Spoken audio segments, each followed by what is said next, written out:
Assalamualaikum warahmatullahi wabarakatuh. Perkenalkan, nama saya Dwi Mutia Mucitaida Jasmine. Di sini saya akan mempresentasikan hasil resum mata kuliah akuntansi dari kelompok 1 sampai kelompok 6. Yang pertama yaitu dari resum kelompok 1 dengan judul pengantar akuntansi dan perusahaan. Pengertian akuntansi mengandung dua pengertian, yakni kegiatan akuntansi adalah bahwa akuntansi merupakan proses yang terjadi dari identifikasi, pengukuran, dan pelaporan informasi ekonomi, di mana tujuan utama akuntansi adalah menyajikan keputusan ekonomi. Untuk menghasilkan informasi ekonomi, perusahaan perlu menciptakan suatu metode pencatatan, penggolongan, analisis, dan pengendalian transaksi, serta kegiatan-kegiatan keuangan. Kemudian menghasilkan. Berikut sifat dasar perusahaan dan akuntansi. Definisi usaha atau perusahaan, suatu organisasi dengan sumber daya atau input seperti bahan baku dan tenaga kerja, digabung dan diproses untuk menyediakan barang atau jasa atau output untuk pelanggan.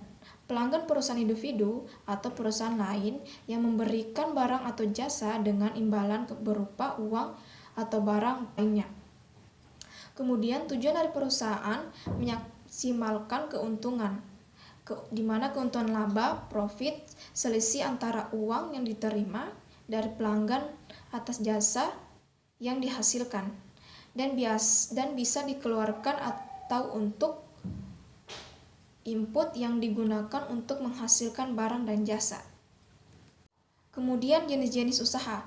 Yang pertama, usaha jasa adalah suatu bentuk usaha yang menawarkan produk kepada konsumen dalam bentuk layanan tanpa memerlukan fisik orang. Adapun 5 karakteristik dari usaha jasa. Yang pertama itu tidak memiliki dari usaha jasa. Karakteristik utama adalah usaha barang jasa adalah tidak menjual produk yang memiliki wujud fisik yang dapat dirasakan oleh indera. Berikut, tidak memiliki harga yang pasti. Produk jasa tidak sama dengan produk barang yang memiliki harga yang pasti atau yang tidak akan jauh berada antara satu pedagang dengan pedagang lain. Berikut, standar mutu sulit diukur. Karakteristik jasa berikut adalah standar mutu yang sangat sulit untuk diukur. Terakhir, tidak dapat dijual kembali bisanya jika kita kembali produk barang atau berupa barang tersebut akan mudah untuk dijual kembali. Berikut dari resum kelompok 2 dengan judul menganalisis transaksi. Di sini kita perlu memahami apa itu analisis transaksi. Menurut Kamus Bahasa Indonesia atau KBBI, transaksi adalah persetujuan jual beli dalam perdagangan antara pihak pembeli dan penjual. Analisis transaksi juga dapat dikatakan sebagai membentuk persamaan dasar akuntansi. Transaksi terdiri dari 5 jenis, yaitu pertama, transaksi dengan pemilik, kedua, transaksi dengan pelanggan, ketiga, transaksi dengan pemasok, keempat, transaksi dengan kreditor, terakhir yang kelima, transaksi dengan penyediaan nilai tambah. Adapun transaksi dalam perusahaan jasa, dagang, dan manufaktur. Yang pertama, transaksi perusahaan jasa. Adapun jenis-jenis transaksi perusahaan jasa yaitu yang pertama, pembeli, pendapatan, pembayaran benda-benda, penerimaan piutang, terakhir penanaman dan pengembalian modal. Yang kedua, transaksi perusahaan dagang. Adapun jenis-jenis Yang kedua, transaksi perusahaan dagang. Adapun jenis-jenisnya yaitu yang pertama, pembelian barang dagang, kedua, rebutan pembelian dan pengurangan harga, yang ketiga, penjual barang dagang, yang keempat, rebut penjual dan pengurangan harga, yang kelima, potongan penjualan dan pembelian, yang keenam, beban angkut pembelian dan penjualan, yang ketujuh, persediaan barang dan dagang, kedelapan, pembayaran utang, yang kesembilan, terakhir, penerimaan piutang. Adapun transaksi perusahaan manufaktur, berikut ini ragam transaksi keuangan perusahaan manufaktur. Yang pertama, bukti internal. Bukti internal pada transaksi keuangan adalah bukti yang dibuat oleh pihak internal perusahaan untuk pihak yang yang berkepentingan melakukan transaksi. Yang kedua, bukti eksternal. Bukti eksternal adalah bukti-bukti transaksi yang diberikan oleh pihak eksternal perusahaan terhadap transaksi yang telah dilakukan. Adapun beberapa jenis bukti eksternal yang sering dijumpai sebagai berikut. Yang pertama, kwitansi, yang kedua, faktur, yang ketiga, nota, yang keempat, nota kredit, nota debit, yang terakhir, cek. Adapun manfaat analisis transaksi dalam akuntansi, yang pertama, untuk mengetahui posisi keuangan periode tertentu. Kedua, untuk menganalisis kelemahan perusahaan yang ada. Yang ketiga, untuk mengetahui kelebihan perusahaan yang dimiliki. Yang keempat, untuk mengetahui langkah lanjut pengembalian keputusan. Yang terakhir, sebagai bahan evaluasi dan penilaian kerja. Berikut 5 cara melakukan analisis transaksi dalam akuntansi. Berikut, yang pertama, memahami jenis akun atau membuat yang ada. Yang kedua, mengumpulkan seluruh data yang dibutuhkan selengkap mungkin. Yang ketiga, melakukan pengukuran transaksi. Yang keempat, menetapkan data nyata pemasukan dan pengeluaran. Yang terakhir, membuat laporan. Berikut resum kelompok 3 dengan judul proses penyesuaian. Pengertian jurnal penyesuaian adalah suatu proses penyesuaian tentang catatan atau fakta yang sebenarnya. Pada akhir periode akuntansi, jurnal penyesuaian dapat disusun berdasarkan perolehan data dari neraca, saldo, dan data hasil atau informasi penyesuaian akhir periode.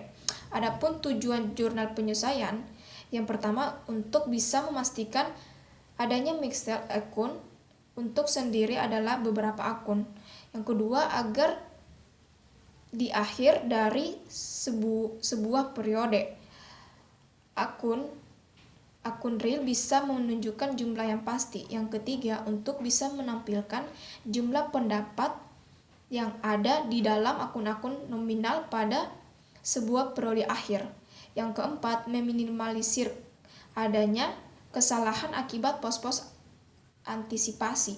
Yang kelima, menjaga sebuah konsistensi yang sudah ditetapkan berdasarkan petunjuk dari sebuah buku pedoman. Adapun fungsi jurnal penyesuaian, yang pertama, menetapkan saldo. Yang kedua, agar dapat akhir periode akun real. Yang ketiga, agar akun nominal. Yang terakhir, menghitung setiap pemikiran nominal. Adapun transaksi jurnal penyesuaian, yang pertama, fungsi historis, yang kedua, fungsi analisis, yang ketiga, fungsi instruktif, yang terakhir, fungsi informatif.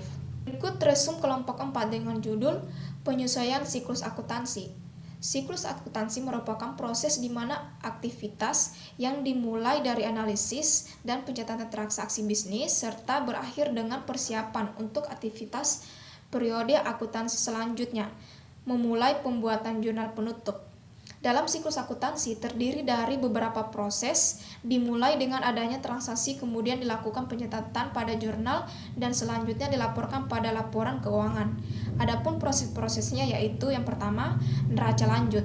Neraca lanjut merupakan sebuah kertas kerja atau yang sering disebut sebagai worksheet yang sering digunakan untuk mengumpulkan dan meringkas data yang dibutuhkan dalam rangka menyiapkan laporan keuangan. Berikut jurnal penutup. Jurnal penutup adalah akuntansi yang dibuat untuk menjadikan rekening akun-akun sementara atau tempos tempores menjadi bersaldo 0 pada akhir periode. Komponen yang terlibat dalam akun sementara adalah pendapatan, pengeluaran, serta laba yang harus ditutup pada akhir tahun buku.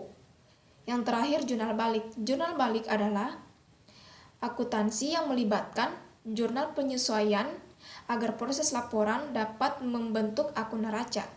Oleh karena itu, kesimpulan dari siklus akuntansi merupakan suatu proses pembuatan laporan keuangan perusahaan untuk suatu periode tertentu. Dimulai dengan terjadinya transaksi yang dicatat dan dikumpulkan secara sistematis. Adapun resume kelompok 5 dengan judul akuntansi perusahaan dagang. Karakteristik perusahaan dagang yang pertama memiliki aktivitas utama berupa pembeli, menjual, menyimpan di gudang penyimpanan, dan akan kembali dijual. Yang kedua, melakukan proses produksi barang. Yang ketiga, perhitungan tebal keuntungan berpatokan dengan hasil. Penjual diukur biaya operasional. Yang keempat, perusahaan tidak melakukan proses produksi terhadap barang-barang yang dijual. Yang kelima, barang yang dijual langsung dijual tanpa melalui proses pengelolaan atau perubahan sedikit pun. Yang terakhir, kegiatan akuntansi berlandasan dengan akun persediaan barang, yaitu perhitungan harga pokok penjualan dan laporan laba rugi, memakai bentuk single step dan multiple step. Yang kedua, jurnal transaksi perusahaan dagang. Adapun ciri-cirinya yaitu jurnal umum periodik, yang kedua jurnal umum perpetual, yang ketiga jurnal khusus pengeluaran khas, yang keempat jurnal penerimaan khas, yang kelima jurnal khusus penjualan, yang keenam jurnal khusus pembelian, yang terakhir jurnal memorial. Terakhir, resume dari kelompok 6 dengan judul persediaan dalam akuntansi. Persediaan adalah pos-pos aktif yang dimiliki oleh perusahaan untuk dijual dalam bisnis. Adapun klasifikasi persediaan yang pertama menurut PSAK nomor 14 tahun 2007. Yang kedua menurut jenis perusahaan. Adapun sistem pencatatan persediaan yang pertama, persediaan yang digunakan adalah yang pertama sistem periodik, yaitu pada setiap akhir periodik dilakukan perhitungan secara pihak atau fisik untuk menentukan jumlah persediaan akhir. Yang kedua sistem permanen atau perpetual, yakni melakukan pengukuran atas persediaan secara terus-menerus, yaitu dengan membukukan setiap transaksi persediaan baik membeli maupun penjual. Adapun metode dalam penentuan nilai persediaan, yang pertama metode FIFO atau freeze in freeze out. Yang kedua metode LIFO atau last in first out. Yang ketiga metode rata-rata. Yang keempat terakhir metode identifikasi khusus. Mungkin hanya itu yang dapat saya sampaikan dari hasil presentasi saya. Kurang dan lebih mohon maafkan. Wabillahi taufiq wal hidayah. Wassalamualaikum warahmatullahi wabarakatuh.